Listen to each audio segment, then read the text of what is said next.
Hello everyone, Nerdbug Podcast episode 242. I'm going 42? to say with confidence. 242. I'll just change the number if that's wrong. I'm George, that's Connor. We Hello. talk about movies, pop culture and general things that happen in the world. Geeky business. Geeky business. In the sheets. Oh. Oh. Not in our sheets. Not right now. Fuck it all, honestly. I had Not, to put... not with his eye. I mean, you can't see it, but not with his... When you have kids, they contract all kinds of things. My newest thing, conjunctivitis. Lovely. Oh, Lovely. right. That's a mouthful. Conjunctivitis. Yes. So he's got we suffered. This is just gonna be like boring. This is always the rant. This is the rant section. Yeah. He suffered with his eyes a lot since he was born because naturally your tear ducts are blocked when you're born, and then they have to work before tears come out. Right. But some people they are Character naturally development. Yeah, your character development for your eyes. Your tear ducts are quite small, and then obviously grow as you get older. But when they get blocked, that's when you get watery eyes, gunky stuff. So he's naturally suffered from that anyway. Stuff, and then had it a few times, and it's is it the cats that don't help that? So they, we keep them as far away from him and his face as possible. Right. But also, yeah, more prone when they have teething and when they get viruses to sometimes the infection comes out in conjunctivitis, through the eyes. And he's had that in one eye's really bad, the other eye's not so much. But it means that I've got it, Lara's got it, and I think everyone in the house near enough either has it or will have it. Okay. Just because, for those because it's pretty fucking disgusting. My eye is just bloodshot. Yeah. It is, to say the least. It's not something out of a horror movie bad, but it is. You can tell something's happened. But for him, he wakes up and where you get sleeping out, the gunk it seals his eyes shut, so you got to so that's it's pretty horrible. So I haven't had that. It just is quite dry and fucking. I have to keep wiping it. Right. But it got to. I don't know if you do you suffer from hay fever? Yeah. So yes. When your eye goes really itchy to the point where you keep itching it, but then you have to you have to not itch it, but not itching it, it's just a temptation. Makes you draw notice of the fact that your eye's just really fucking itchy. That's what it's like. But I've ignored it to a certain point where it's okay. I just have to not think about it. It's okay. And that's my eye. That's this week's episode, everyone. That's my eyes will never. I've seen a movie at the cinema. Oh, we've not had a chat off screen, so I'm going to tend to be completely oblivious, like you, the audience. To be fair, we always have these conversations before we have a pre-podcast, which I think is also really weird. Podcast. Even the stuff we talk about, we save the good stuff for this, but just I think out of just subconsciously we'll save some of this just for them. But I saw Ant-Man and the Wasp: Quantumania. Woo! Yeah, no, good. At the cinema for the Wednesday night. I didn't know what we was going to see, and because we're recording this a bit earlier, so I didn't see it before. I saw it after we'd recorded that week, and I was like, well, from the trailers, I'll know what we're not watching. Yeah. Process of elimination. We had 5 trailers. You only had 5. Well, normally you get 3 or 4. Is it only 3 or 4? Because sometimes they feel like 6 or 7 when I go. So we went Odeon, and it was okay. So for the film trailers, it's normally 3 or 4, and it's normally the big ones that are coming out soonish, and then a Disney, DC, or Marvel one that's due a little bit down the line, but they know that that's going to be a big movie, so that's let's do the marketing now. Yeah. Whereas everything that they were showing was that's stuff I want to see. So we had the Dungeons and Dragons one, which we'll talk about more because you've may or may not have seen it. Shh, secret. The original Mario the second Mario trailer it was because it's the one that ends with Rainbow Road. Yeah, cool. I like that trailer. And that was the last one. What else was there? Shazam, which I think was my favourite because it was the one with the Drake track over the top. Mm-hmm. Started from the bottom. Now we're here. But it was slowed down and edited. So I was because I don't think I'd seen that one. Right. Because I was kind of this is getting me pumped up for Shazam, and then I literally watched it and I went, yeah, but it doesn't matter because everything's rebooting. Not relevant. What's the fucking point? What is the point? Shazam, Dungeons, Mario. What else is coming out? There was no John Wick one because John Wick. It was rated. What is it? PG or 12 is Ant-Man? Because they'll only show the stuff. I think 12. Yeah, they'll only show the stuff that's rated the same. I'm struggling to think. Cocaine Bear? Is that one? Nah, that'd have been too. Oh, surely it would have been too high. Too violent. No Creed either. Oh, okay. But obviously that's that's 15, out. That's so 15 as well. Yeah. I can't even think of movies. That's all I watch. But yeah, we had 5 trailers, and I was kind of like, these are all movies I want to see. Because obviously, like you're saying about, you saw 65. That's the one I still haven't. You need to see it. That's the only one outstanding at the minute. Yeah. I want because you sometimes. By the time this comes out, Shazam will have been out anyway. But yeah. Oh, we need to see Shazam. Definitely. I can't believe it's going to have been 4 years since we watched Shazam on the. It wasn't unlimited. It was an early preview. It was just an early preview. Yeah, I don't think it was unlimited, but it was an earlier showing than the public. Like a week and a half before it came out, wasn't it? Something like that. Ooh. And we watched it, and we were like, "This is good DC. This is way better than I thought." Yeah, Connor exactly. that was with us was like, "I've not seen any of the DCEU, so I have no context." And we went, fine. "They're not all like this. Just leave it as it is." Yeah, that's fine. This is the DCEU. That's what we said 4 years ago. but you know how wrong were we? Oh yeah, man. You always see a film that's like, that's probably going to be shit, but like it's your 4DX movie. Like it's going to be your big, like, this is going to be mental. For me, last year, it was originally Moonfall. Oh, was Moonfall last year? Or was it the year before? Yeah, it was last year. That was because we're in the bridge where it's like might be either way now for me. Like I'm starting to forget. One or the other. I'm starting to forget last year. It's all one big sort of one big thing. Yeah, one big. But I have a new film at the top because mainly I haven't seen any really. What, for 4DX or just for my films for my list? So I've got a new one at the top mainly because I hadn't seen any good film apart from Bandit. I hadn't seen any film that I'd kind of gone. Yes. Yeah. Have you watched Bandit yet? No, still not. No digital streaming stuff. I've not really got around but to you kind of at the minute. You kind of do that like back end of the year. It's almost like you see all the film, or whenever you've got a gap in your in some sort of releases. schedule I have. Yeah, yeah. Like if there's a thing where in the schedule known as life. Yeah, if I have an evening or two, well, no, I'm not doing such. Or if I know I've got time off, then I'll be like, right, I'll plan it. I have to put it in my diary. But yeah, because I've actually seen a film at the cinema, it's it goes to the top because it was.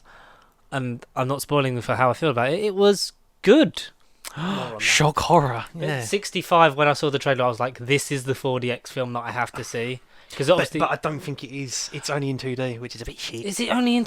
That's a fucking. That is a waste. I know. Adam Driver, and dinosaurs. 65 million years ago, fighting a T-Rex. Yeah. Or if it's more one or plural, I don't know. Yeah. Because it has to. Like, but it's only an hour and a half. It's like an hour and 32 minutes. That's amazing. 90 minutes. And it's not long enough to make you feel like you've wasted your time because it's just in and out. It's an injection. It's a jab. Yeah, it's done. Next. Yeah. Yeah, so Moonfall / when I saw the trailers and the 4DX trailer, Top Gun Maverick, I was like, this is obviously. I think Top Gun in the end would have been the better movie to see because it would have been more coherent than Moonfall. Yeah. Because as much as I enjoy Moonfall, it is bone dead stupid. Oh, but I still need to watch it again. I still want a sequel. I want to buy the 4K. I think we need to do. We need to make a promise that when the Meg 2 comes out, we go and see that in 4DX because I'm honestly gutted that we never. Because that was never in 4DX, was it? It was just 2D. That was when I was new to this. Well, not new to cinema world. I always have gone to cinema, but that was when we committed to this, and that was that was 2018, very early on with this. And it was kind of like do I have to watch film this? That Connor saw with his unlimited card, but it was the temporary one, so he saw it 4 times because his code ran out in the normal time frame, but he hadn't got his card, whereas I got mine the week after I paid for mine. Mm-hmm. So he ended up getting. I don't think he paid for his unlimited for about 7 months. Just because they compensated him. So I kind of remember that. I do vaguely remember that. But oh god, the Meg. That was So for me, I was like, surely 65 has to be in 4DX. But if you're saying it's not, maybe then. When I looked on the Mario. site, do you think Mario? That's in 4D. I know that. Tickets on sale. I know that's in 4D. 3D. Because I saw the Lego Movie 2 in 4D. And it wasn't massive, this 4DX will either immerse you or it will sort of enhance what you're watching. Because I watched 1917 and that enhanced it with the gunshots, the feel, and sort of the motion. Because obviously you're not going to be rocking around the Christmas tree like you're in the Stampede Down Dinosaur Alley, like with Jurassic World. But you're getting beaten up, you're getting shot, you're getting your chest. You're sort of feeling it. It's more of the experience kind of thing. And Lego Movie was kind of like that, and it was those moments / when the camera or the things forcibly look up and it's those chairs moving to make you do that. Or if you feel funny about height, don't look at your feet when you're looking up. It makes you go.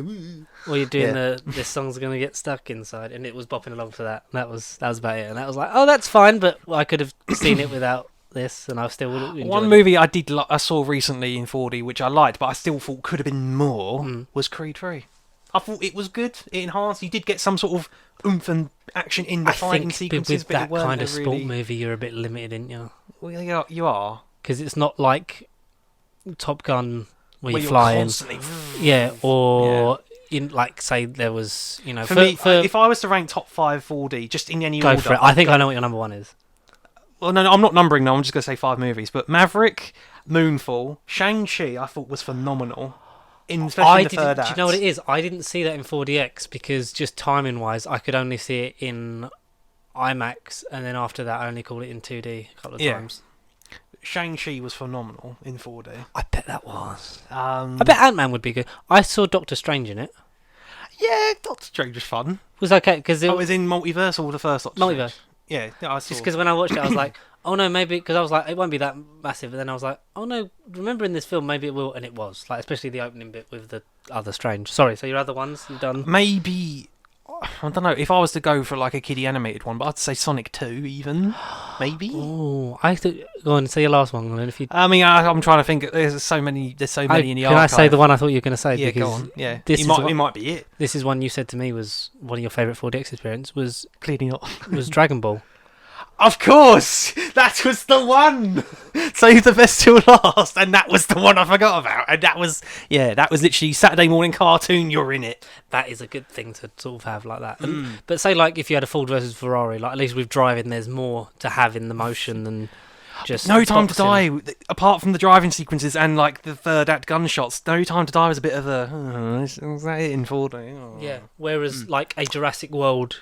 while not a great film, would be the one to see in 4D. I imagine, but because the movie was so shite, I didn't see it. I saw Fallen Kingdom in 4D, and the Stampede Down the Hill, Connor famously laughed at me because I was slightly shorter than the chair.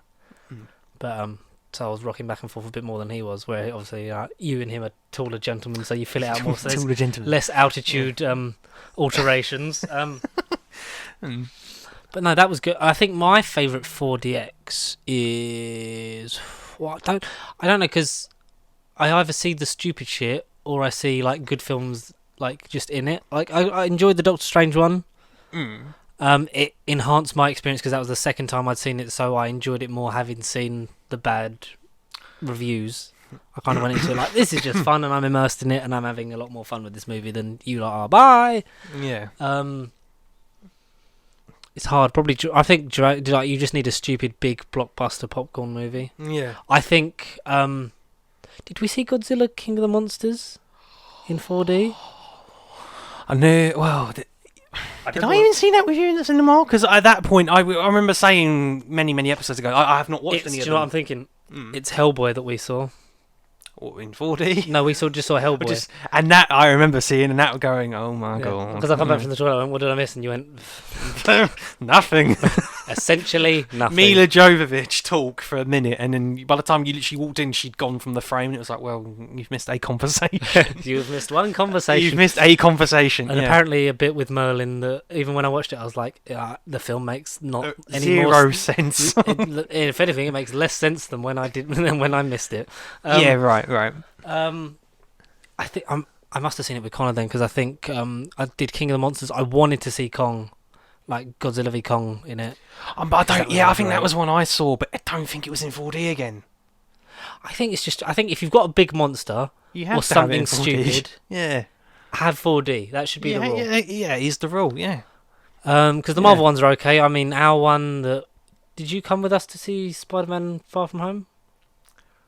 I feel like I did. It was because we went the midnight one and we ended up in the 4D I definitely saw that at midnight. I saw that at midnight. Yeah, because that was like with the waterworks and stuff with the stuff in Venice. So like that felt okay. Fitted, I know some of them obviously feel less like watery. Good than others. Feel less watery. But no, I have to come back to my favourite 4DX things because obviously we're saying that so many movies coming out. You've seen one that I do want to see in Dungeons and Dragons, Honor Among Thieves. The secret showing that was on last Saturday, and they released the cryptic clue. But the key words I got from that clue were Fast and Furious. So it was kind of like, oh, is it really Fast and Furious? Fast and Furious 10 was one of the other trailers. Thank you. Oh wow, okay. It had to be. And I watched it and I was like, this is fine, or because I've still not watched 9. Oh, I've definitely recommended for this new one, I think.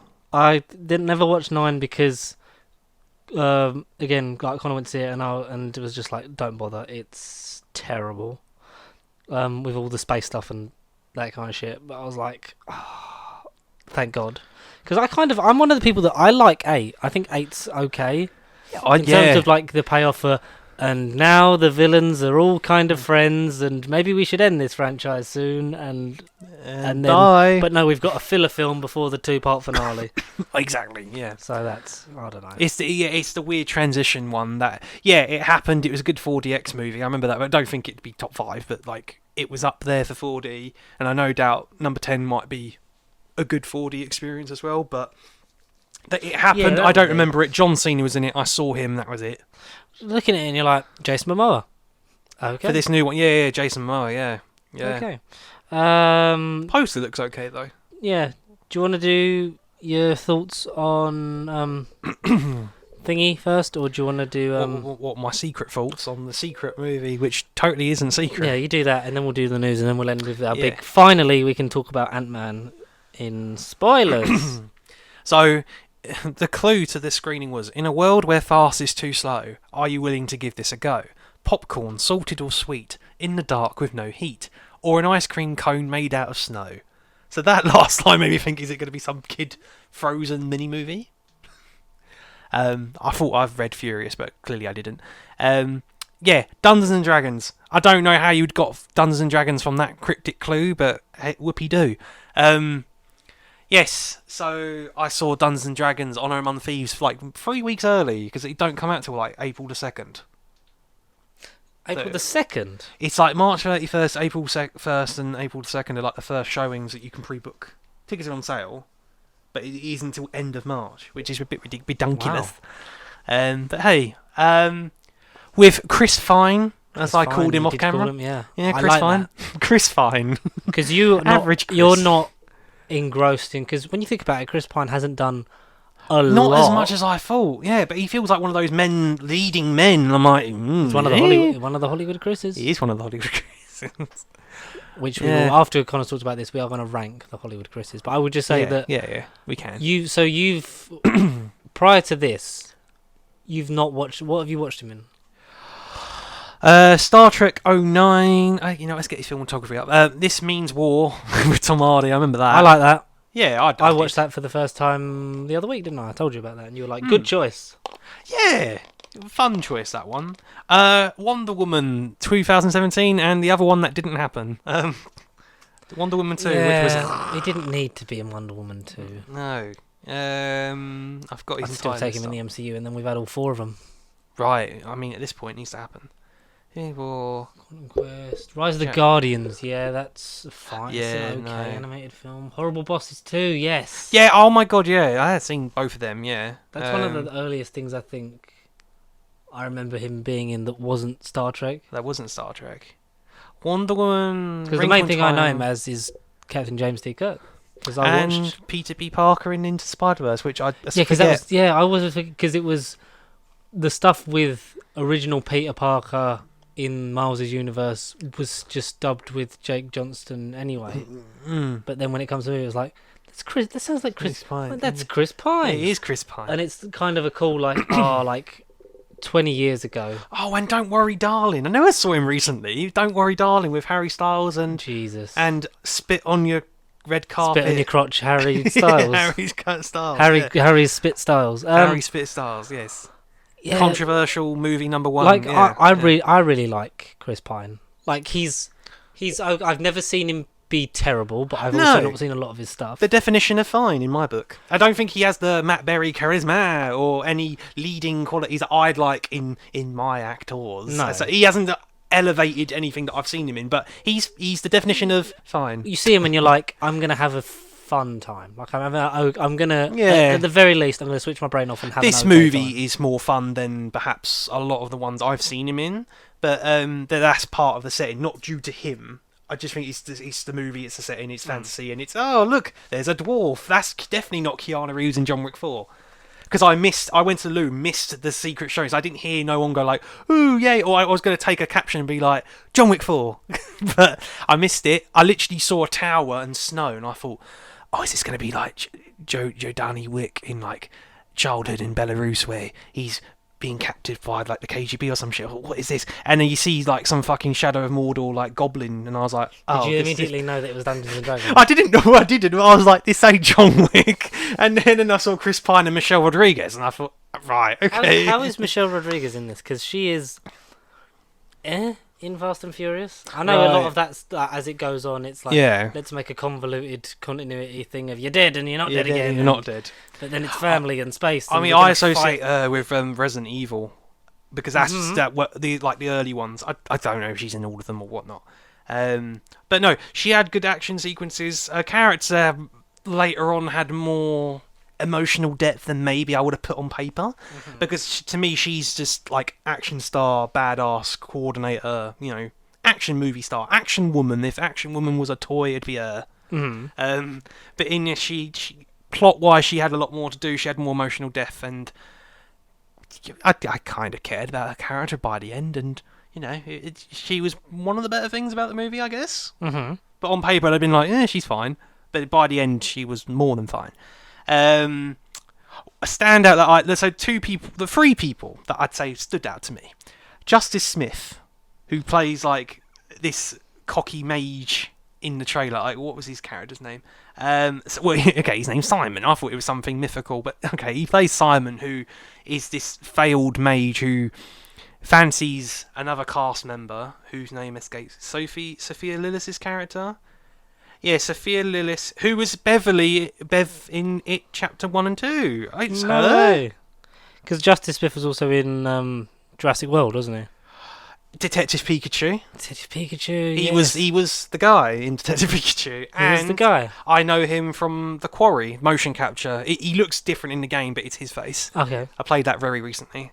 But yeah, so his character was just comedy gold, well timed. Bits in the trailer were hilarious, and when you watched it back in the movie itself, they were very finely done. Number 2, I'd say Hugh Grant, but wasn't in the movie enough. And I guess, spoiler alert, he was one of the main villains.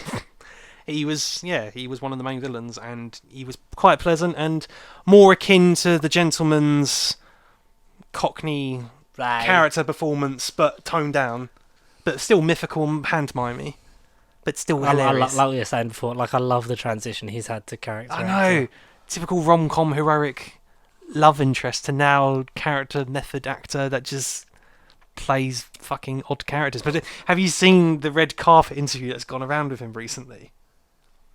No, I haven't. Well, he sort of sparked a bit of controversy. Well, not at the Oscars. I mean, we'll go on to that later. But there's a bit of... Well, he just looked uninterested in his opinion. And people said he scoffed and pulled funny faces to a woman, and now he's sort of slandering, and they're saying basically the woman that interviewed him, basically she should get an Oscar for putting up with Hugh Grant's shitty behaviour and attitude. It was only like a minute clip. Oh, wow. But, I mean, we might get on to that in a bit. Will. I just need to throw this away. Carry on with Dungeons and Dragons.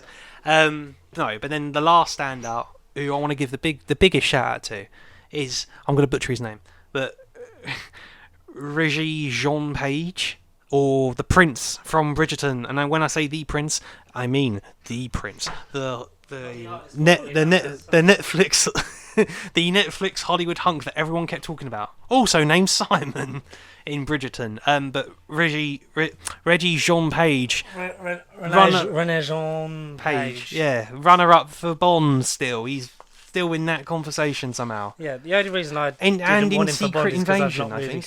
Is he in Secret Invasion? Because I've not really seen a lot of his work, and I've not watched Bridgerton. No. I watched, out of people that were banded around for Bond, I was like, I don't really know what he'd be like, because I've not really seen him. In Secret Invasion, but he's not credited. Maybe I read that wrong. But no, he was very good, but again, like Mr. Grant, he's not in the movie too much, and then he doesn't die or anything, but he kind of appears in the post-credits, and doesn't necessarily hint at a sequel, but it kind of is like, I'm here and I could do something else if you want me to. which is interesting. And I would watch a movie of his character. I don't necessarily know. I'm sort of jumping ahead with plot-wise. I don't know this necessarily builds a universe and a franchise of multiple installments. Does it leave it in a place of we're going to have more subtitled Dungeons and Dragons movies? I mean, I would accept maybe one more if you wanted to, but I mean, I don't know. The movie overall was good. I had a good time with it. I switched my brain off. It was dumb fun. There was the odd funny moment in it, like say Justice Smith and Hugh Grant and Prince Bridgerton. They all brought smiles to my faces. I thought they were fine. Chris Fine was just fine. He's in the long hair phase, isn't he? Yes. Well, not as long as he was in the premiere where he got spat on. For Don't Worry Darling. Yeah, slightly shorter than that. Yeah. I love Chris. Like we were saying. So look, let's... so your overall just round up the thoughts. Go and see it with a group of friends. Do it in 4DX. I imagine that'd be a more immersive, fun experience. If you're a fan of the Dungeons and Dragon board game, if you know more of the lore... Then me and my friend, or our friend Mike from the Silver Screen podcast do. His thoughts very quickly. He basically loved it, enjoyed it, gave it like 4.5 stars on Letterboxd. Check it out. I'm finally on it, but I haven't posted any reviews as of yet. 4.5 stars. If I was to rank it, I'd give it maybe a 3, maybe 3.5 at a very good push. It's the definition of fine. It's just above average for you. It's like a 6.5 to 7. Yeah. It's there. Yeah. It's fine. No, I get it. Starring Chris Fine. Speaking of Chris Fine, let's do the impromptu Let's Rank the Chris's. I think had you done this... Had I done this? What year? Had we discovered the Chris's like before Guardians? He still would have been last. Yeah. Yes. He would have been last because Chris Pratt wouldn't have been in the list because he would have just... Non-existent. So, Chris Evans, Chris Hemsworth, Chris Pine and Chris Pratt... we're making it out as a big thing. We're just gonna basically sort of semi-discuss the Chris's because there's always been the 3 Chris's and then Chris Pratt come along and it's the 4 Hollywood Chris's and they've all been in superhero films. Chris's, yeah. They've all been in franchise films before because they kind of have, yeah. Arguably, 2 Chris's were in a film together. Because Chris Pine's been in film. He was obviously his dad. Was played by Chris Hemsworth. Yeah. In Star Trek 09, it's the Kelvin timeline, bitches. Official subtitle. The reboot, yeah. And he was, early on getting big roles. I know you had Scott Pilgrim versus the World for Chris Evans. Right, yeah, because he's one of the boyfriends, isn't he? Yeah. And he's obviously been in a lot of that rom-coms and stuff. I would say. If Fantastic I'm basing 4 years ago, which I still would never have looked at him and gone, same man. Ironically, the MCU is the place that Human Torch actors go to redeem themselves because Michael B. Jordan was, arguably much better as Killmonger than he was in. Michael B. Jordan is the best thing about Fant Four Stick, but this is not the time for Fant Four Stick, and there never will be a time. No, I think purely on acting ability. Right. If you're going to take what we're going to do, I'm going to take into account their main franchise. The main franchise, which for all of them is something. For 3 of the Chris's is the MCU. Right. For Pine, Chris number 4. For Pine, we're going to just have to say Star Trek. My main thing's going to be Star Trek. Yeah. But we'll touch on the other things briefly. I would say, and I wonder if you agree with me, that I think. On a technicality, Pine's at the bottom. Right. Yeah. He's at the bottom, or at the very least, he's 3rd. Because if I'm taking, I think you've got. Are we eliminating the P's? Are we guessing the 3rd and 4th? I don't know, because what your personal opinion on Chris Pratt? Because mine dampens him as a person. Yeah, right. As a person, do you take? Because I love Chris Evans and. That doesn't take away from him as an actor. It might obviously gloss over to there's not a lot. He's not stellar in First Avenger. No, say, but he's very serviceable man out of time. He grows with the part. For me, arguably, I would say what one he is, but that would kind of ruin the end of it. But yes, yeah. I'd say if we're doing personal, your personal opinion has to be part of it, doesn't it? It's not just, absolutely. If we, absolutely. I would say Pratt at the bottom then. Yeah. Would you agree? We'll do it. So like, I'll say one. You either argue for it or against it. Yeah. And then we'll just so I would say Chris Pratt at the bottom because, not that he's a bad actor. No, I think he's made worse decisions in between Guardians films. Oh, okay. Like The Tomorrow War is shit. Oh, right. Passengers is okay until you realise it's just a big space race. It's just a big space. Yeah. Right. I still liked it though. I enjoyed it. Yeah, I like the movie. I haven't seen it since the cinema, so my opinion might waver on it. It's sort of due for a rewatch. I watched it and I was like, this is fine, but then it's a bit creepy when you think about it. You're right. Yeah. Okay. The Jurassic World stuff.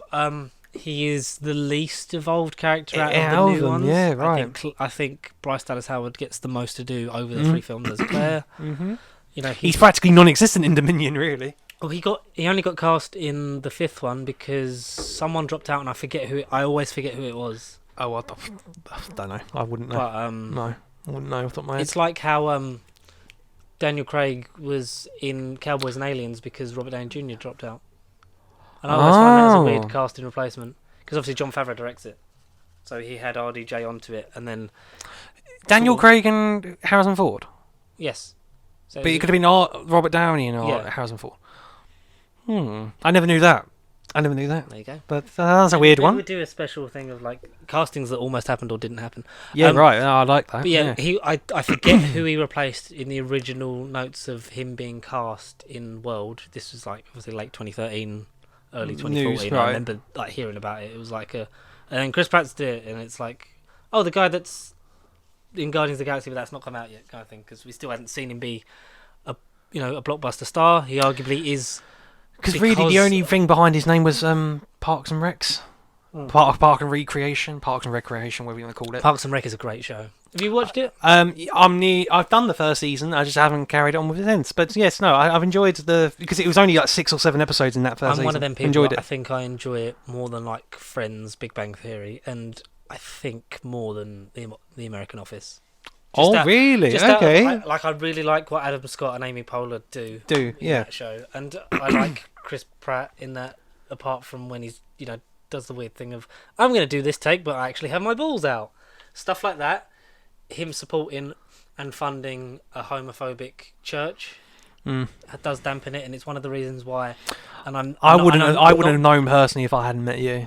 If you weren't here to tell me this stuff, I think I would have looked into it less. But just I think once we've become more of these all over, like just news stuff in generals, and like just looking into films, it's like it's one of them things you're like, oh, that's a bit horrible. And I think, and since that, it's made me think like. The separation from his wife Anna Faris then suddenly seems a bit dodgy, a bit like maybe she was getting out of there while she could, or he was being a prick, and we'll never truly know. No, of course, behind closed doors and whatever.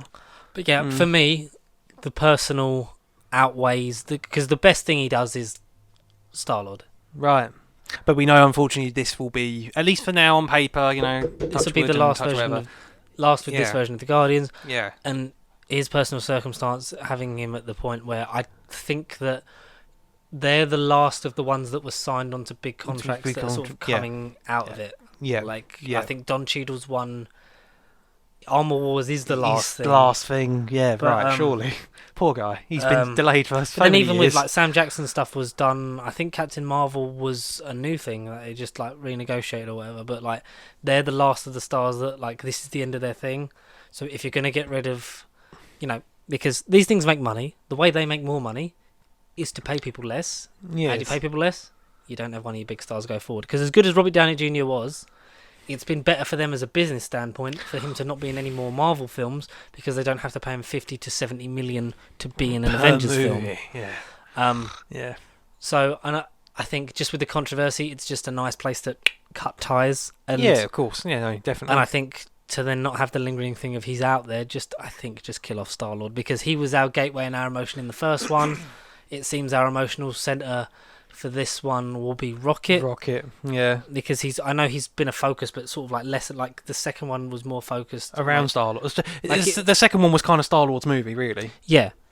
And it's like the coming together of the family, like his family. It's obviously going to be him rekindling with Gamora, but hopefully, like, there's more of the Rocket in there as well. Obviously, his relationship now with Mantis being his half sister. Half sister, yeah. Yeah. And we all keep getting the thing of they're all going to fly away together into the forever one last time for one last ride.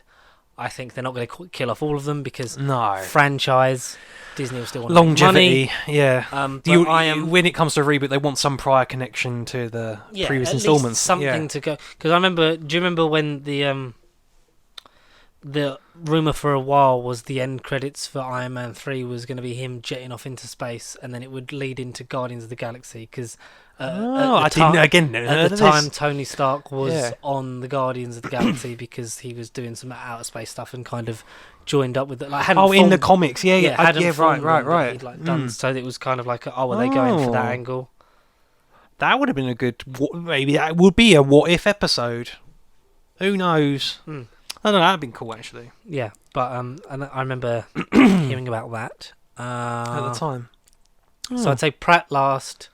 Pine third, just because he's not like his career. He's arguably the least exposed out of the four, I think, for me. And he's not done that many franchises. I mean, he's done 2 Wonder Woman movies and 3 Star Trek movies, and in a controversial Harry Styles movie in between. If Dungeons and Dragons takes off, then if I don't think nothing's been discussed or any. I love him in J.J. Abrams' Star Trek. Like I think J.J. Abrams. Yeah. I think when I watched, because I told you, when I did the 3 new ones back to back, and I was like, yeah, cool. Like I because there is a little bit of a journey. I know there's the big gap between the second and the third one. Oh, okay. But you're like, and now there's an even bigger gap. And I'd still because Simon Pegg put up a picture of them on the press tour for Beyond and was like, I think we're overdue an adventure with this lovely lot soon. Yeah. And we are. Yeah. I'd love to see them all again. And I really like him. I think he's really good. I think... I could argue for him being above Hemsworth. I think Hemsworth just... What, Pine above Hemsworth? Yeah. I would like...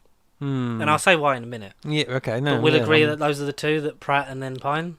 Or are you fighting any of those? Or are you... I've got Pratt's filmography. I'm trying to get away from comic books and seeing what else he was in, really, before he became, modernised Chris Pratt. Modernised Chris Pratt. Again, nothing I've seen. I forget his Lego movie. He's Emmett, and those movies are good. But I don't forget he's Emmett. It, again, could be anybody, but I think that's me though, because I'm so behind on animation in general. I feel that you could tell me so and so was him, and I'll be like, yeah, sure. I don't because you're not looking at the body. You're just looking at the voice, and voice imitators, TikTokers are out there. You know, anyone can sound like anyone nowadays. Voice modulators. If you're watching Scream, especially, anyone can sound like anyone. I think to me, and I think with the laziness or seeming laziness with his voice for the Mario movie, you kind of make you think, this is a man that's me, Mario. Himself. Put me off a bit.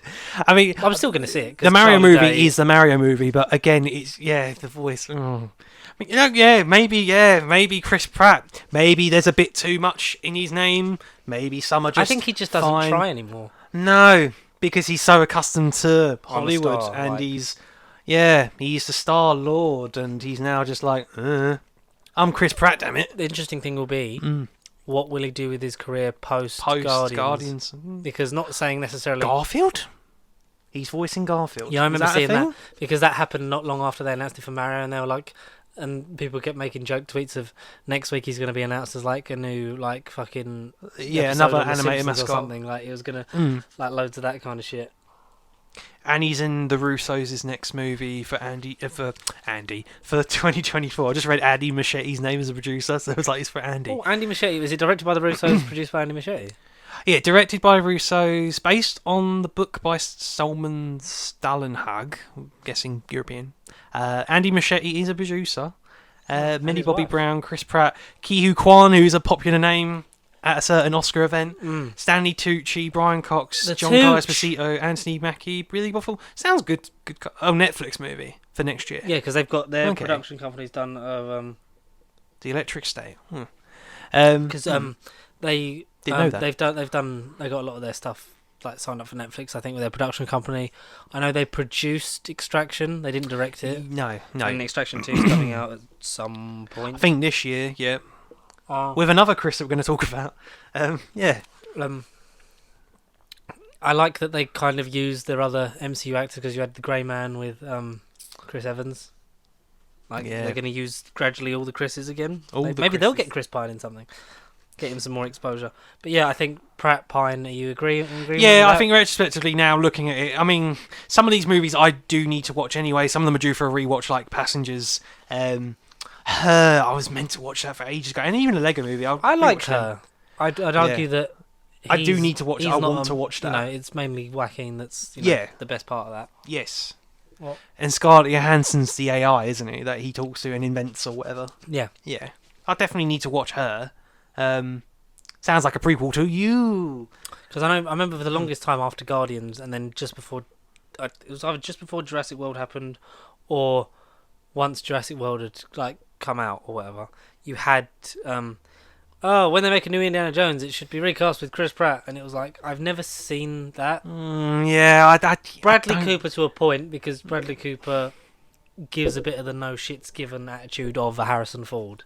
Yeah. Or we do the funny and smart thing, and we just give Alden Ehrenreich all of Harrison Ford's parts. We make Blade Runner 2077 million, and he has to be Deckard. Well, there's a lost movie where Harrison Ford had cocaine, though, hence why Alden Ehrenreich's in Cocaine Bear. But unfortunately, that's lost. We will never see the Harrison Ford cocaine movie. It's so horrible. But yeah. So what, we agree with those two? Yeah, so you know what? Yeah, Pratt fourth. Pine third. I feel like if anything, he needs to be more. For me personally, I need to see him in the right movie. Yeah. He needs to be in the right movie. He needs to put on the right performance to make me go, he's more than fine. But no, Chris Pine, yeah, he's good for what I've seen him in. But I do need. There's gaps in his filmography where you've got someone like Pratt who's been in a lot more things and a lot more exposure out of the two, in my opinion.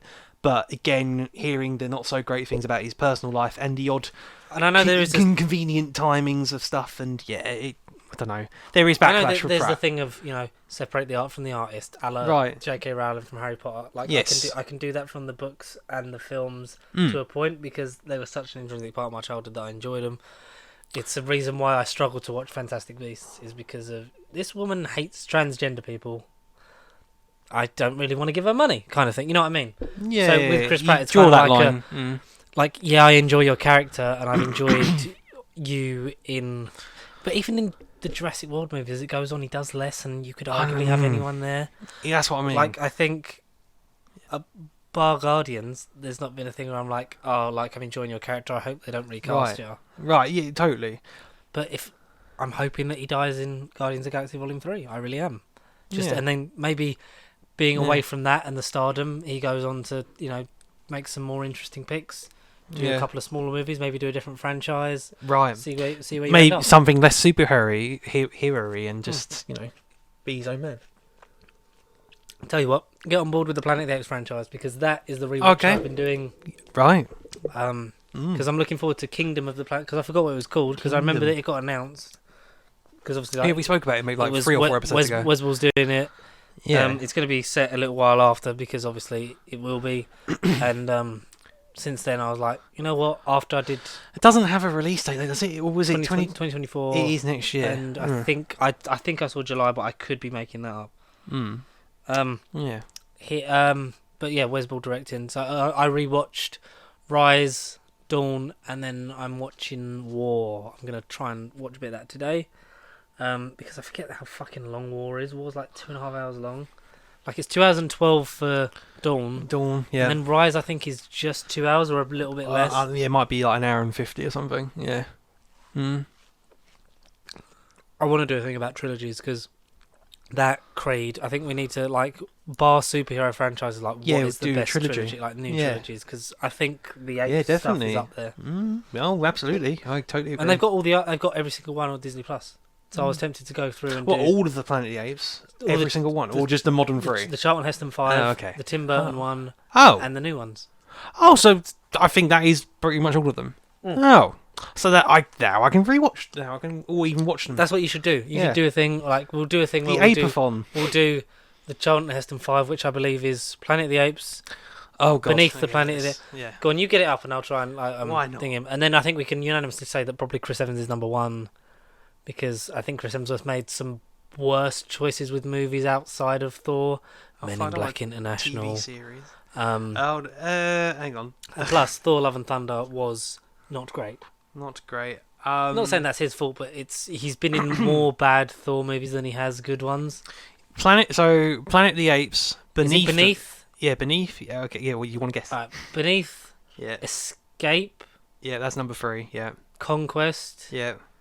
Oh, what the fuck's then it's one more, isn't there? Yeah. Conquest. Battle. Yeah, good. Yeah. It's another one that begins with B. Yeah, because War is loosely based off of Conquest and bits of Battle. Okay. Like they've taken story because you're right. The clever thing about Rise is so originally it wasn't a Planet of the Apes movie at all. It was just a thing about pet chimpanzees, going against their owners. What could we do with that in evolution kind of thing. I think I can see that. And then Fox retooled it and went, we've got the Planet of the Apes rights. Let's do it. And it's briefly set up as a prequel because you see the rocket leave. Yes. So it's like Charlton Heston's in there. Well, obviously not because he's dead, but in universe, yeah. But then so it's like that. But then it's also like, oh no, this is just a complete different way of it. But you could see it as a reboot. You could see it as a reboot. You could see it as a prelude to the other ones. To those ones, because you've got to just ignore the 2001 one because that. I was going to say, where does Tim Allen? I was going to say Tim Allen. Where does Tim Burton's one fit? In a completely different universe. It's just original when shit. Okay. Because it does the ending of the first one. Right. But it's also the twist. So you know the twist for the end of Planet of the Apes, because that's through osmosis culturally. You know that, don't you? Do I? The scene on the beach with the Statue of Liberty, like you. Oh, you're right. Yeah. You burned it all to hell, which they parody. Yeah. To my mind, in Madagascar, when the Statue of Liberty burns down when they're trying to signal for help. Yeah, I think they do. Yeah. Because it turns out that they were on Earth all along. They'd gone through the wormhole, but that's just gone through time, and they were on Earth. Yes. Because in the book, they find out the scientists that are telling the story. In the book, La Planète des. Wait, Planet of the Apes is based on the book. Yeah, it's really? French, like Les Planètes des. Based on French author Perry Boo's. Planet de Scenes. Right. Or Monkey Planet. Okay. Yeah, so I love how literal French titles are when you translate them. And the end of the book, the scientists recounting the story are apes. And they scoff at the idea that a human could never be so clever. Like that's like the cliffhanger for the end of the book. I partly knew about the Statue of Liberty thing, but I didn't know it was that like conspiratorial and it's an old sci-fi book. They kind of give that thing. It's like Twilight Zone, isn't it? It's like very very meta. Very thought-provoking for a '60s movie. So for me, the 2001 film takes more draw from that because the ending is. It's either that he tries to go back to the planet, but like he ends up either they've already taken over Earth, or it's a version of Earth's history, but the monkeys had already done it because you have an Abraham Lincoln statue that is in the style of Tim Roth's character in Planet of the Apes 01. Right. Oh, okay. Basically like that. Like the statues are the monkey stuff. So like they've already overtaken it at a certain point in history. Like they'd gone back in time and changed it. It's fucking crazy as shit. Watch it just for the fact that Charlton Heston is one of the monkeys that says his own lines. Like, oh, damn them all to hell. It's like, but you're made up like a 7-foot gorilla chimp thing. What is this? No, the Rise stuff is great. Yeah. Like I think Rise is my favourite. Just because I love the whole because that's the one with the main story and the turning of the tide. The turning of the tide, yeah. And Dawn's very good, very well. It's probably the best made out of the trilogy. I think I'd still say Dawn at my minute is my favourite. I haven't rewatched War. I did a rewatch not that long ago, and I remember seeing War at the cinema, and I haven't watched it since. And it's one of those ones where I want to pick them up on 4K. Because I love those films. Yeah, they're gorgeous. Because Lara had never seen them, and she I sort of caught her catching on to Rise, and she was like, because she just assumed it was just like the old ones. It was like, oh no, this is actually quite good. I was like, yeah, this is 12 years old now. I remember seeing this at the cinema, being modern, loving it and getting into it. Yeah. But yeah, I'm doing that and I'm enjoying it and looking forward to Kingdom. Yes. because we were talking about trilogies. Chris Evans would be number one. Unanimously, Chris Evans would be number one. Chris Hemsworth, though, aside from being the god of thunder and making a lot of sweet love and rotten thunder in Love and Thunder, Ghostbusters / Ghostbusters Answer the Call. He's good. He's Kevin, good, yeah. But that kind of birthed the thing of let's just let him improvise. Let him do his thing. Which worked for Ragnarok. Less good decisions were made in Love and Thunder. No, exactly. Men in Black International is dire. Yeah. Need to watch the rest of the Men in Blacks, but yes. Yeah, I gathered it weren't going to be anything like the originals. I think Bad Times at the El Royale I'd like. That is a great film. I remember seeing that's a proper ensemble. Everyone you fucking know is in that movie. But he was just a fun hippie character, and he played that well. Jeff Bridges, yeah. Yeah, and I think that's why I think the argument could be made that Pine is maybe above Hemsworth, because while he's made less bad decisions. Okay. I think just because Chris Hemsworth's a great guy. Yeah. Like, I think he seems like an awesome dude just as well. with the fact that he's sort of maybe says yes to more things that he like reads. Extraction, though, I did enjoy as like typical action man, superhero quality-esque, but war thriller thing. Beautifully made. It was cinematography is great on that film. Good I'm interested to see how he continues in the second one. And he's in Furiosa, Mad Max as well. So that would be a good change of scenery for him if that was to take off and be a sub-series of prequels if that was the thing. Like, I love him as Thor, but it'd be nice to see him as something other than Thor. Same with Chris. And when I look at Robert Downey Jr. and Chris Evans, and the first thing they did after Endgame, one of them did Dolittle, and the other one did Knives Out. Exactly. Team Cap all the way. Team Cap all the way. I think he's one of those people that really grew into the role, took it seriously being Captain America. Yeah. Like you said, was given a great second chance after Human Torch and Fantastic Four. And has really run with it. And it's the reason why we missed that character, because he was so well done. Him and Tony achieved everything in their arc. That's why they had to go with the OGs. Yeah. He got his happy ending in the end. He did. And lived happily ever after and passed the mantle off to Anthony Mackie, and his legacy will continue. Like, the character's effects are still being felt. I didn't send it because I forgot, I had no signal, but I did read that there's potentially 5 projects, and it's one of those MCU directs, like Instagram, Facebook posts, so like take it with a pinch of salt, but essentially something to do with Chris Evans was leaked, and it was just saying 5 projects that he could appear in. I can't remember the exact thing, but it was just an image where it said, based on this thing, 5 projects he could potentially be in, and obviously Captain America 4 New World Order, Thunderbolts. Did I even take a screenshot? I'm sure I didn't. Captain America 4, have it be his funeral, like Peggy in Civil War. Yeah. Thunderbolts, Captain America 4. Because then, sorry to cut you off. No, don't. Then, in terms of the story, then Sam has lost the one person he could depend on that could help him when he's struggling with the problem that's getting a bit too out of hand. Right, like trying to take down Ross and the leader. Like, you could have that play into it. I definitely don't have it. No, it was basically Captain America 4, Thunderbolts, Deadpool. Deadpool was in the thumbnail. Deadpool. Do you know why? Do you know what I've heard about Deadpool? Yeah, what's up? It's going to basically be a victory lap for the Fox stuff. So Ryan wants cameos from the Fantastic Four, from the X-Men, from all that shit, and rumoured like that there's going to be a Nick Cage Ghost Rider figure there as well. Oh, because he was asked at a panel recently, like, I don't need to be in the MCU, I'm Nick Cage. But also someone that's forgotten they're in the MCU is Lawrence Fishburne, because he's like, I'm okay just being a fan, like, I'd love to be in it. And it's like, but Lawrence, you were fucking Goliath in Ant-Man and the Wasp. You were in it. Yeah. I can't remember the other two. Maybe it was just Kang Dynasty, Secret Wars, something. It was one of those. Secret Wars, like rumoured again. Yeah. Possibly another Cap or Human Torch. Or both. No, it'd be a bit much to have both, but no. I'm here for it. Yeah. Chris Evans, officially the best Hollywood Chris. At this rate, yes. Now, a movie with no Hollywood Chris's.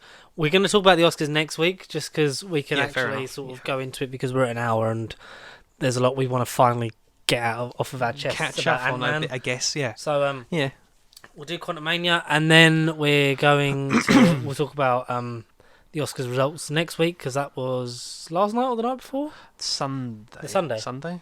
Yeah. Yeah, it's only Tuesday today, Sunday. Yeah. So, unbeknownst to me, but yes, we will talk about Ant-Man and the Wasp: Quantumania spoilers. It's finally been out for a couple of weeks.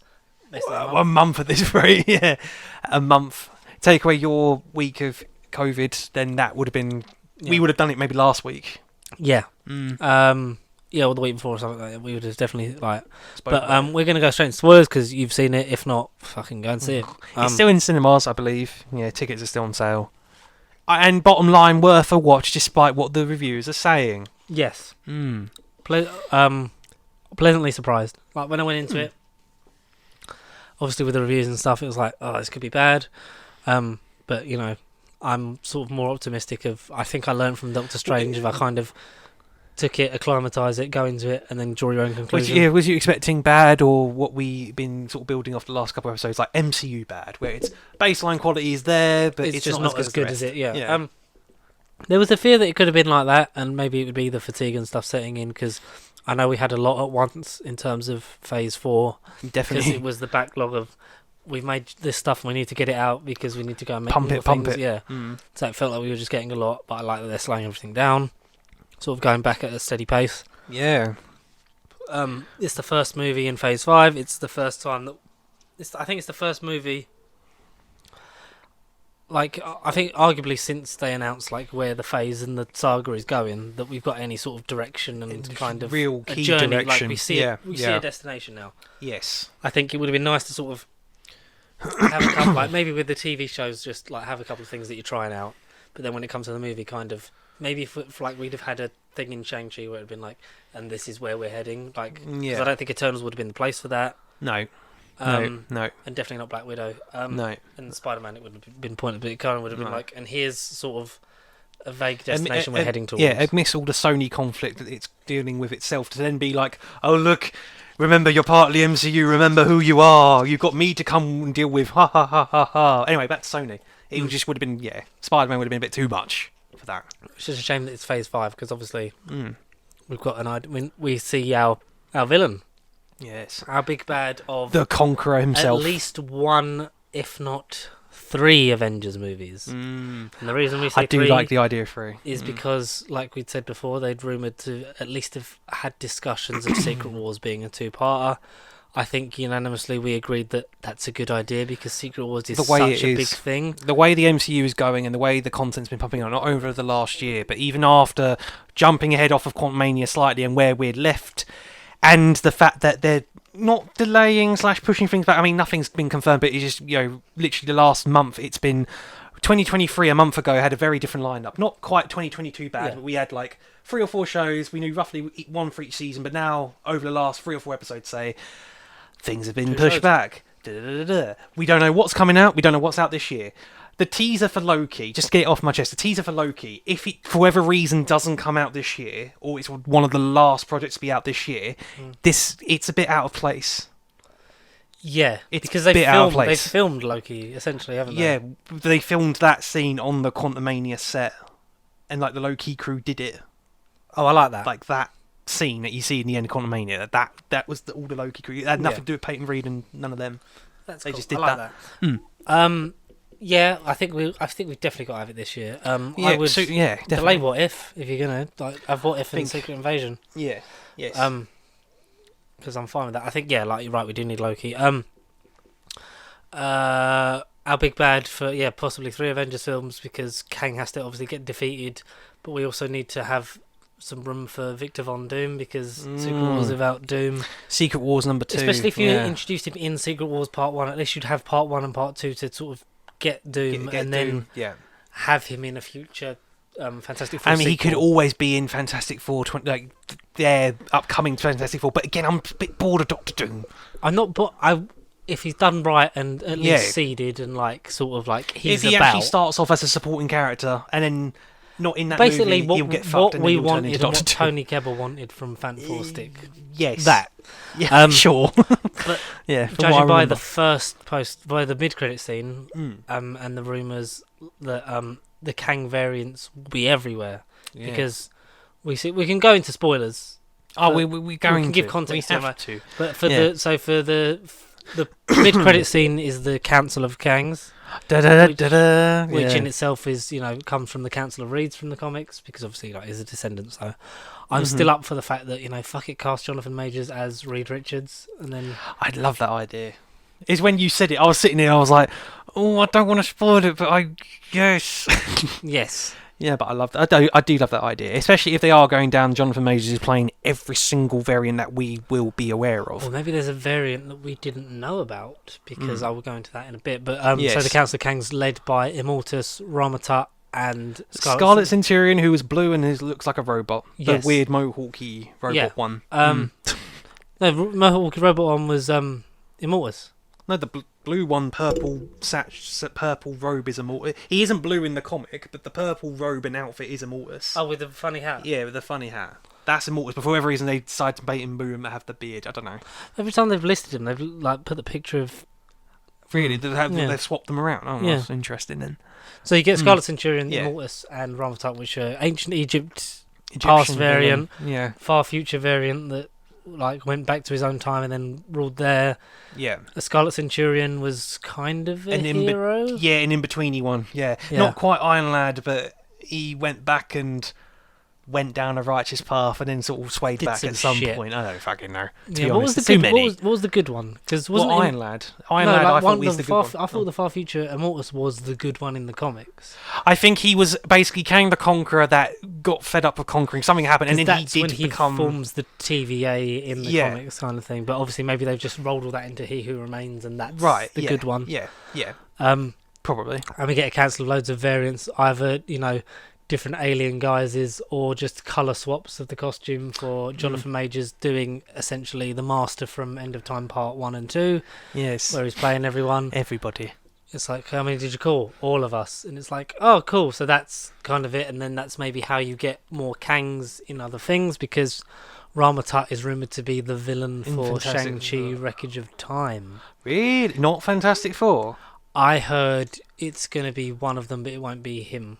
Apparently, Rama-Tut would be that, and then and then that might lead to a crossover, because apparently Kang's gonna, or a Kang variant, and arguably you would say would have to be Rama-Tut. Yes, would cross paths with Moon Knight. So there's a thing that maybe it would end up being Moon Knight and Shang-Chi versus Rama-Tut, and wow, that's a movie. Yeah. That's a movie. Get it in my eye holes. Oh wow, yep. Oscar Isaac and Simu Liu fighting Jonathan Majors. Yeah, I'm up for ancient Egypt. Another one for Fantastic Four. I forget which one they'd listed. It might be Immortus, it might not. But rumoured to be in the Secret Wars cast, and harkening back to a film, and one time we saw him at a funeral. I saw that today. I know where you're going. I saw it today. And apparently, Harley Keener is Iron Lad and is a variant from a different timeline of Teenage Kang. Oh. No, I do like that idea. To retroactively make that and have Iron Lad be a thing, cool. Yeah. Yes. 100%. It sort of gives weight to the Infinity Saga as well. It's sort of a nod, a very subtle nod. That he's been there the whole time, and then will apparently join the Avengers and betray them. Yeah. Because of his... And he has the Iron Man connection, because he literally is the Iron Man kid from that Iron saga. Lad. Yeah, you're right. He's got reason to become the kid. He was the little Iron Potato Man gun. The Iron Boy. Potato Man gun, Potato Gun Man. Potato Gun I'm a Potato Man gun. I'm a man made out of potatoes and I have a gun. An arc potato reactor. So, Paul Rudd is amazing. He was very good in it, yeah. I like the more, he gets more of the dramatic stuff.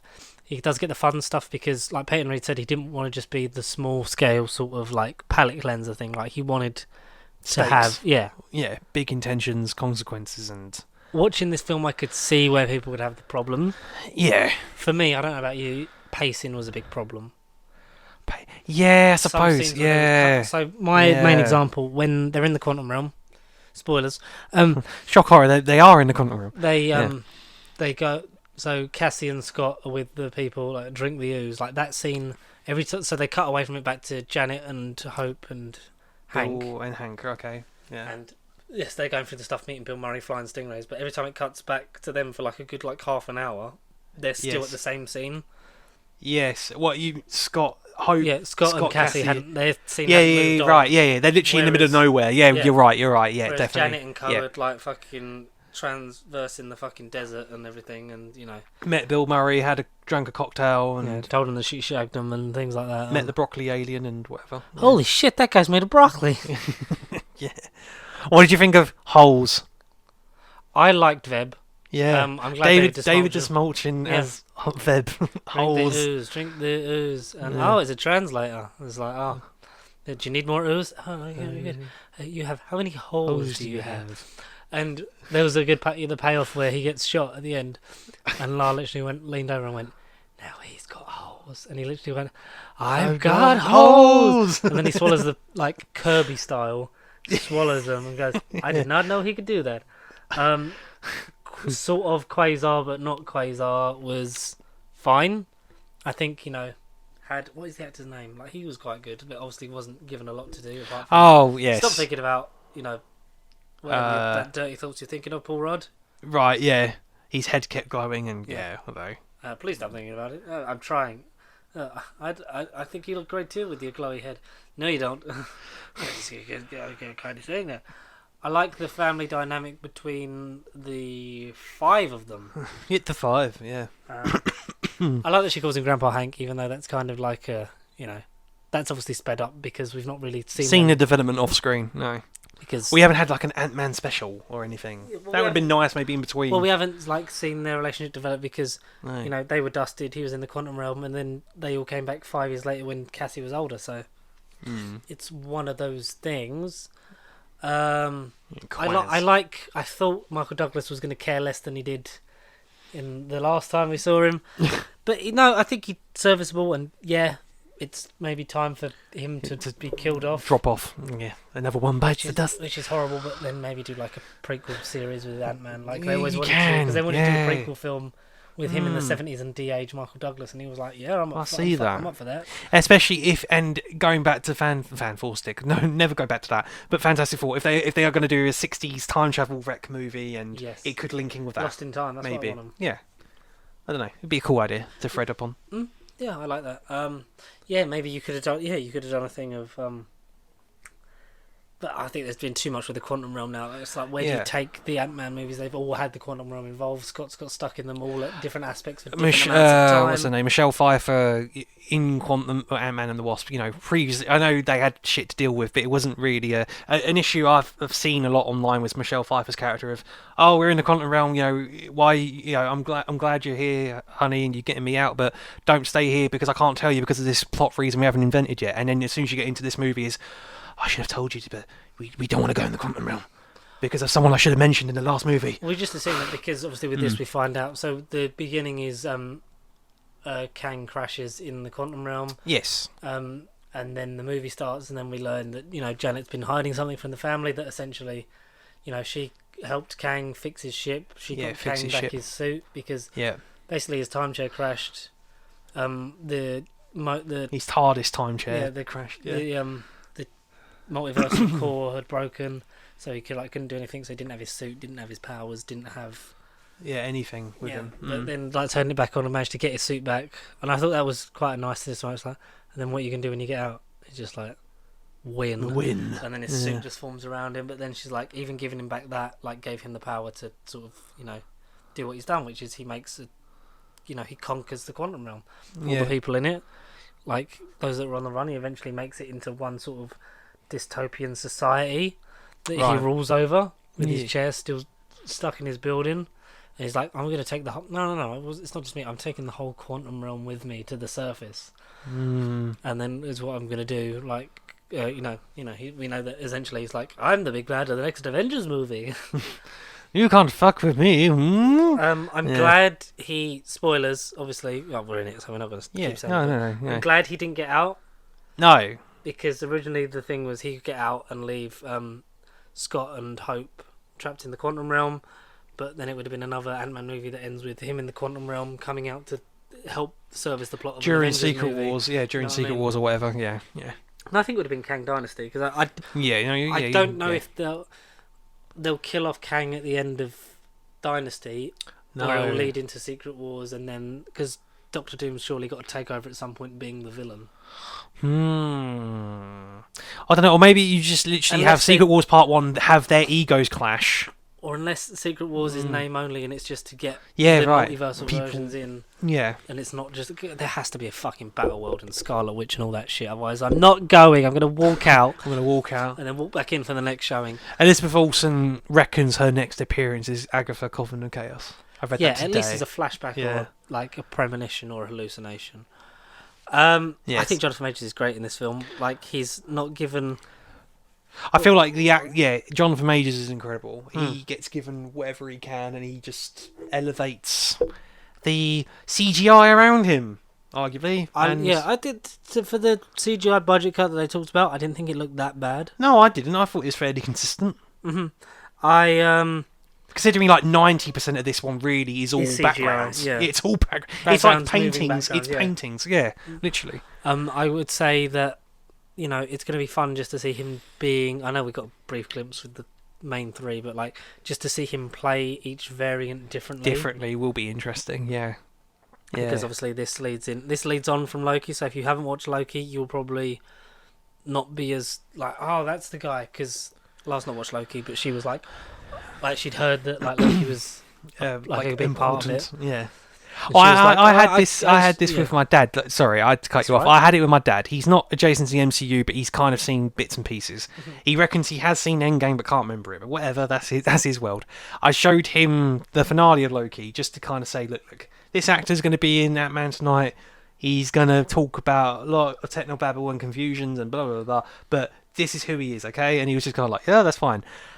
We went into Quantumania, but my thing is, even for those that haven't watched Disney Plus or /Loki, I feel like you do need it, but you don't, because it doesn't necessarily literally show you who he is. They do like a scene, like with the timeline. Yeah, right. Whereas Loki did that in like 40 minutes, 20 minutes conversation. Quantumania did it in like 2 minutes. In that one scene where he has the map up. Like you can get the gist of it without it, but like you get more out of it. Have you seen Loki? Of course. Yeah. But no, I really I dug that, like what we're going to see of the other versions, because we were told that this is the version of Kang that was going to be the villain. The villain, yeah. So whether it's like the anger and him getting out that then drives him on to try and kill the Avengers. He's not dead. I kept reading on like, oh, this Kang got killed. I'm like, no, he just shrunk. Like, do we know? Like, they even say like, do we know he's dead? Like, who's to say, kind of thing. Yeah, like the ending. Paul, but I like how the movie began with Paul. Like we saw in the trailer, he's walking out, "Thank you, Spider-Man," and he's living like high life, and he's like, "Oh, I've read a book about me,"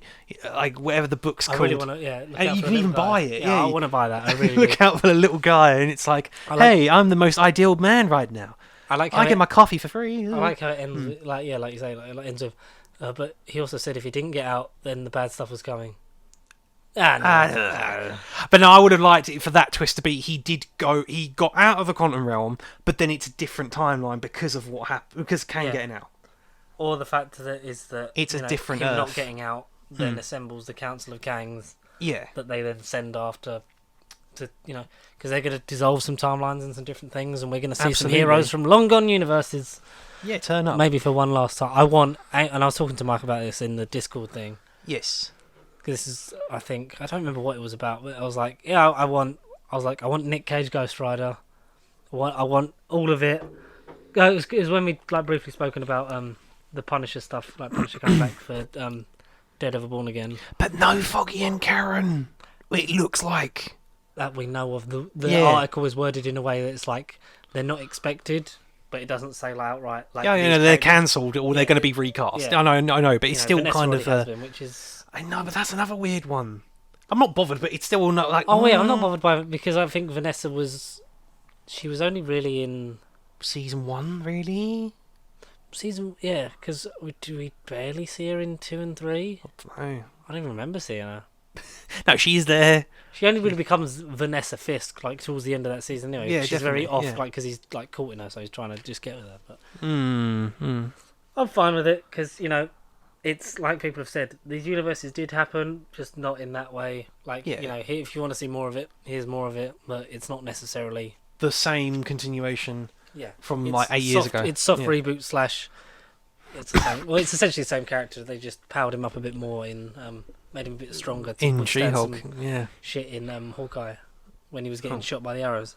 Mm. Obviously, a normal man would have probably been killed by those things. But But he definitely got killed in that alleyway. Definitely shot in the face. Yeah, dead. Kangpin. Kangpin. I'd love to see. I'd love if he sort of like, as the Kangs, like, if they get stopped and they're having like, we've really got to like do something about this. Like if they team up with some of the villains. Yeah. Like, we had like Kingpin, like Red Skull. Like those kind of people. Like, I could, a fun little poke at the... See, we did a Legion of Doom movie before DC. Why not? At this point, Marvel beat them at all the trends. Like we said before, I think Michelle Pfeiffer's great in this, and it's nice that she's given more to do. But I think with the group being so big and the supporting characters, a lot of characters fall by the wayside. They do. E.g., the Wasp.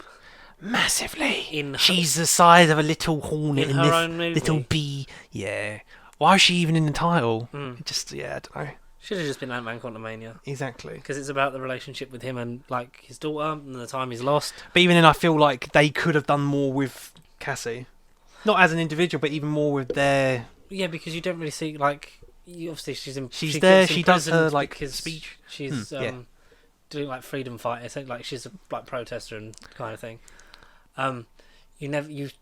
You never see Judy Greer. You only hear reference to the mum or Bobby Cavendale. I don't remember what his character's name is. Frank. Yes. Hank or Frank? Hank or Frank. Hank or Frank. Hank or Frank. Frank or Hank. Hank Frank. I can imagine Paul Rudd saying that. Obviously we don't get Luis. We don't get David the Smolchin. We don't get T.I. No. Which is a shame, but obviously when Peyton Reed said, we wanted to get them in there as early as possible, so it seemed, pretty pointless to have him in there unless, you'd have had the separation thing of some of them are out, some of them are in. Like it's a race against time. Like a multiple to plot. Fix the machine. Yeah. To open it to essentially the last 20 minminutes of Ant-Man and the Wasp, where they're trying to get the building back to regular size. But that would have been the whole movie. I don't know, but then it would have been fun to have the human, like non-super, like Luis comedian, puny human in this CGI jelly world full of visual effects, and just him be narrating every few minutes of like, what the fuck's going on, just man? For him to be in a post-credit scene doing a recap or something.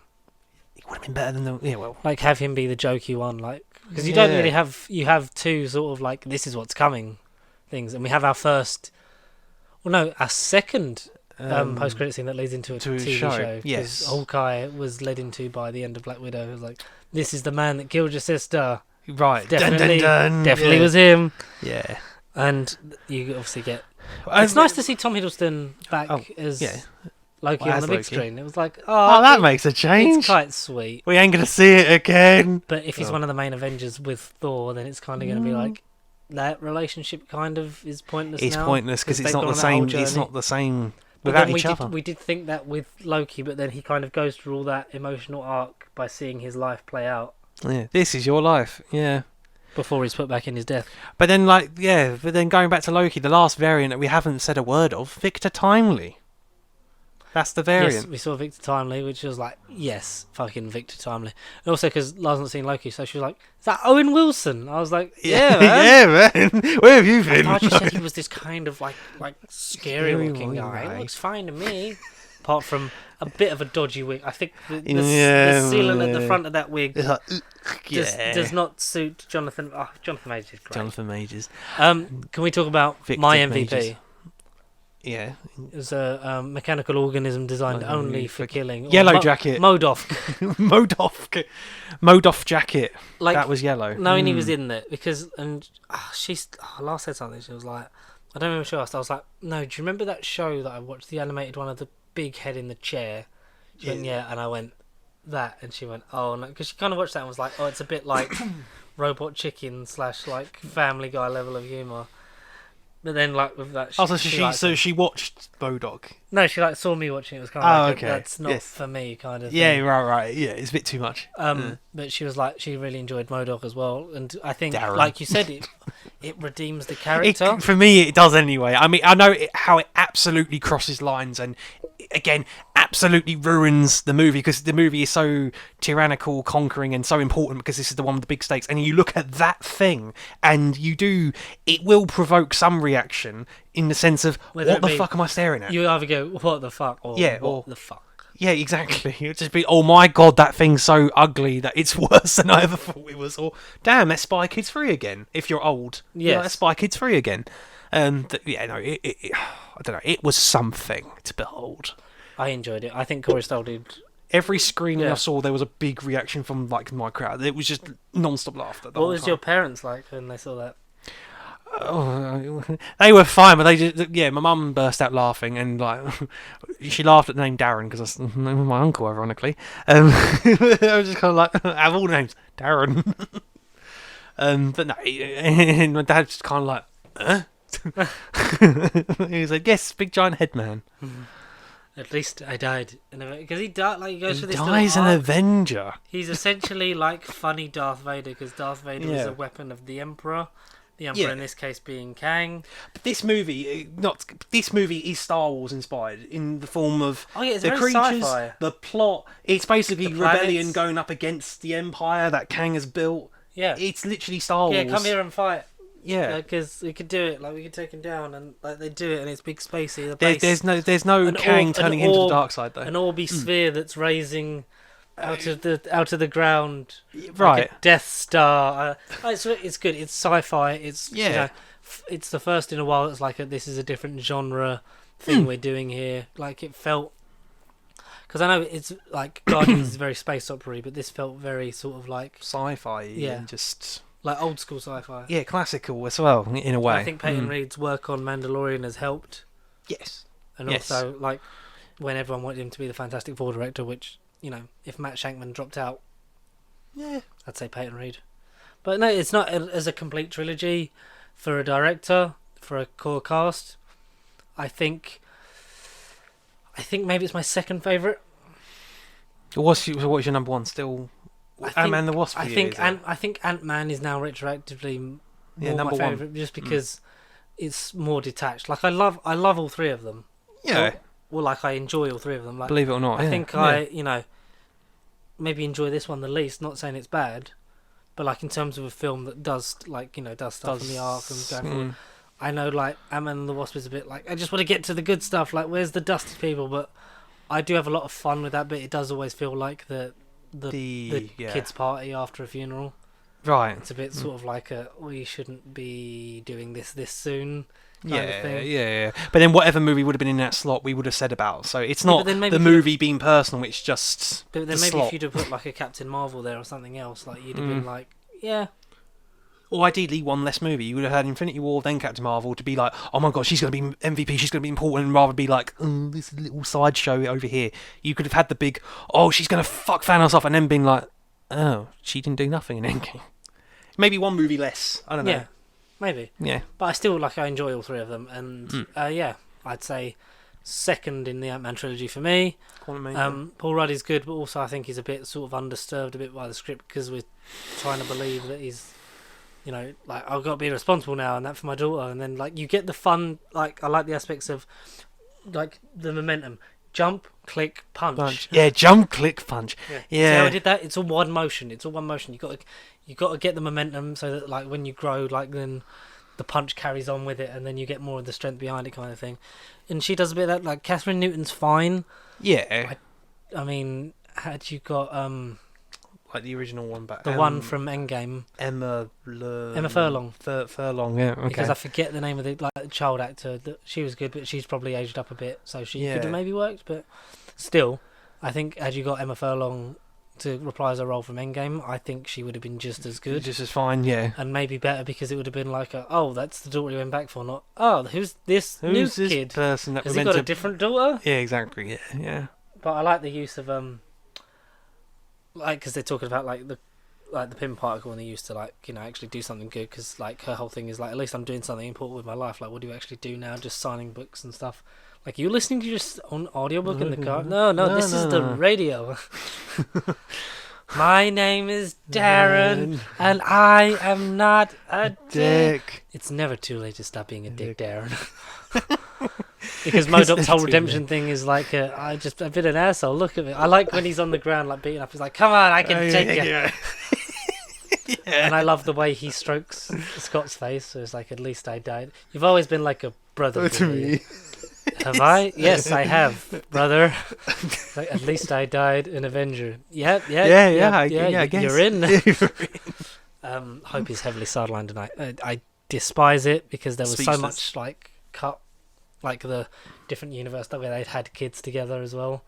Like that's on the cutting room floor, which would just be nice because we get this whole thing of like, here's what everyone's been up to since Ant-Man and the Wasp / when I helped beat Thanos. Right. Will I be there when the Avengers call? Absolutely. I will never let them down. And I can't wait for when that happens and he'll kind of be like, oh fuck, I don't really want to do this. Exactly. But then also he might maybe be one of the senior ones in it now that is kind of like, this is the big threat we've got to deal with. He might be like the Bruce in Infinity War, like this is the danger. Like, so would you say, so trio, if you were going to do like your Iron Man, Cap and Hulk, would you say Doctor Strange? So your new Holy Trinity, essentially. Kind of, yeah, in a weird non-connected way, because they really are individual. Doctor Strange, Thor, just because of he's the only legacy from the original. I feel like Thor's going to be a late addition. I feel like Thor's going to be like a late entry, like a last resort, like a Wakanda level entrance again, kind of thing. But in terms like, you'd have to have Cap in some form. Falcon, yeah, they've got to do. You got to do him right in Cap. And then you'd have to say probably, like Scarlet. Well, not Scarlet Witch. Well, because for all we know, that she's still not come back yet. So I don't think she. I think and she evil. Yeah. I think she would help before she's brainwashed for Secret Wars, or might not. Yeah. But Kang's plan to use her as a Nexus being, because you've got like it'd be the three strongest ones that have got dealings with this kind. Because like Strange will know of the multiverse. Like Cap has to fulfill the Steve Rogers role once again and be like the moral compass for everyone, and sort of like the grounded thing. Like that's what I've enjoyed Sam's character arc in Falcon and Winter Soldier. Because like I said, that's the least irritating he's been since Captain America Winter Soldier. Because it just became a thing of, I'm Steve's best friend and I'm gonna lick his bum. Yeah.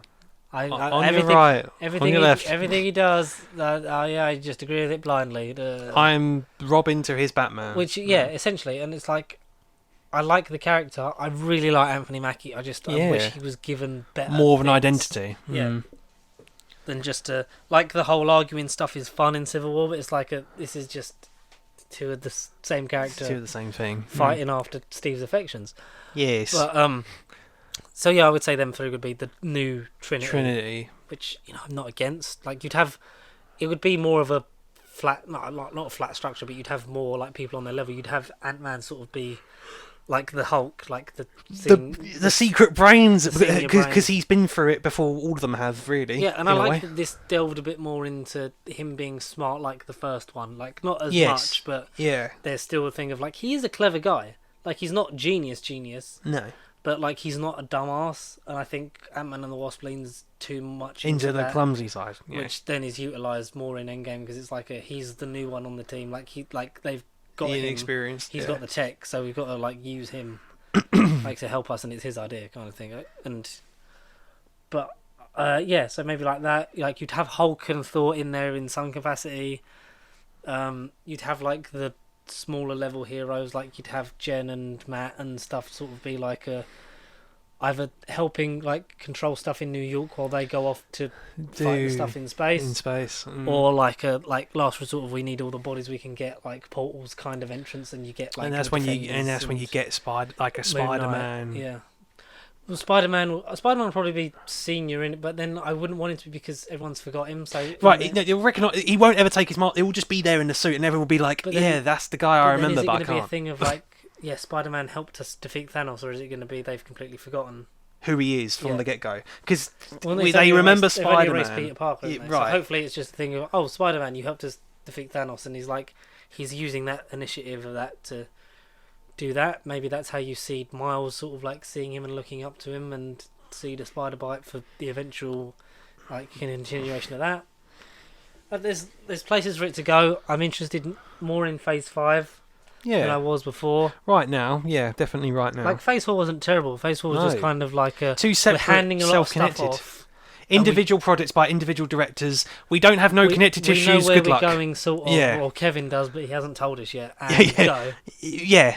I'm a director, this is my project, and I don't mean in a big heady, like, I do what I want because this is Hollywood, I'm big. But it was literally just, I'll do what I want, I'm going to pass it on to the next person, whatever order this goes, because, I mean, this all gets delayed and reshuffled anyway. There's no connective tissue, good luck to whoever director is number 2. There's no tissue there at all. It's just been sort of scrubbed and passed along. It's like Chinese whispers, but on paper, and just kind of gone, there you go, to the next person. Whereas Phase 5, hopefully, can be a bit more consistent, and we as the audience kind of get a point as to where it goes. Fingers crossed will be. Yeah. I mean, we'll have to wait and see on that. But yeah, I enjoyed it a lot more than it's probably you were expecting to. Yeah, it's probably like a 7 out of 10 for me. Like it's not in the lower echelons. It's very mid to it's like the topper end of the mid tier for me. Yeah. So.